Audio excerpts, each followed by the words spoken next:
طیب یہ جو اب SCO کا اجلاس ہے وہ ایک ایسے وقت میں ہو رہا ہے جب دنیا میں دو جنگیں جاری ہیں، اس میں روس ایک میں فریق ہے.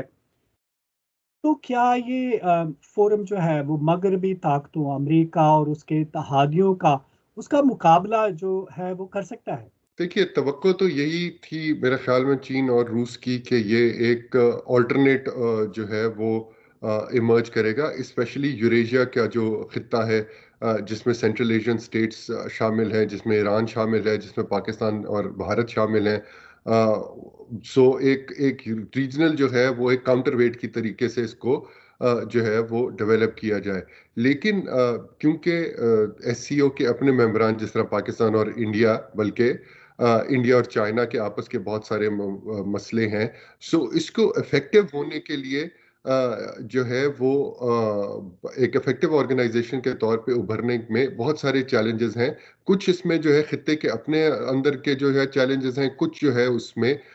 خطے کے باہر کے چیلنجز ہیں، جس کی وجہ سے اس ادارے کی جو ایک اسٹرینتھ ہے وہ اس طرح سے نہیں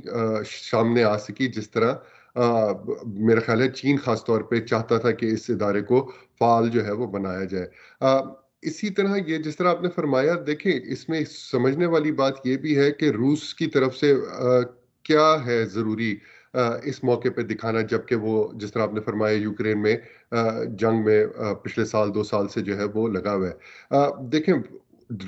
روسی حکومت یا روسی صدر کے لیے یہ دکھانا ضروری ہے کہ ہم بالکل آئسولیٹڈ نہیں ہے. ایون دو جس طرح آپ نے فرمایا مغرب اور اسپیشلی امریکہ نے ان کے اوپر سینکشنز لگائی ہیں، لیکن پھر بھی روس کی اپنی ایک پہچان ہے دنیا میں. اور جو یہ ملٹی لیٹرل ایونٹس ہوتے ہیں جس طرح SCO ہے، اس میں ایک جو ہے وہ ایک موقع ملتا ہے یہ دکھانے کے لیے کہ ہم اکیلے نہیں ہیں، ہمارے بھی دوست جو ہے وہ اور ممالک ہیں دنیا میں. سو آپ ہمارے اوپر پابندیاں لگا سکتے ہیں، لیکن اس کا یہ مطلب نہیں کہ ہمارے پاس کوئی جو ہے وہ سپورٹ دنیا میں نہیں ہے. تو اس کو اس تناظر میں دیکھنا بھی، apart from the practical importance of SCO، اس تناظر میں دیکھنا بھی جو ہے وہ انتہائی ضروری ہے. یہ بتائیے، ریجن کی سطح پر اگر ہم دیکھتے ہیں تو SCO کیا کوئی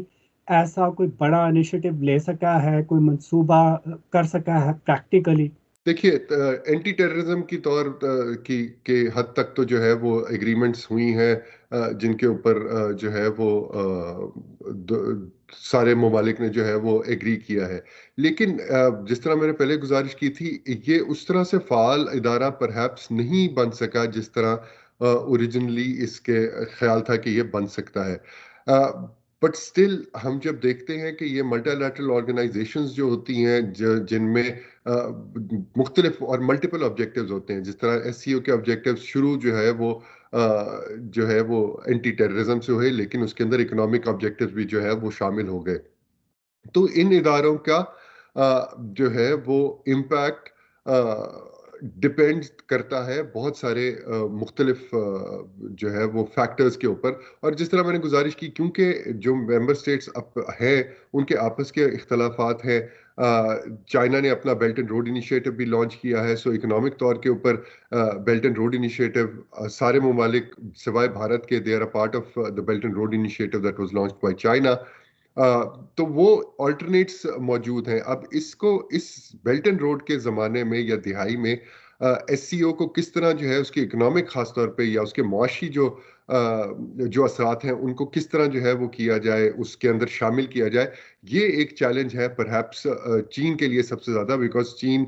سب سے بڑا جو ہے وہ اکانومی اور سب سے بڑا ملک ہے جو SCO میں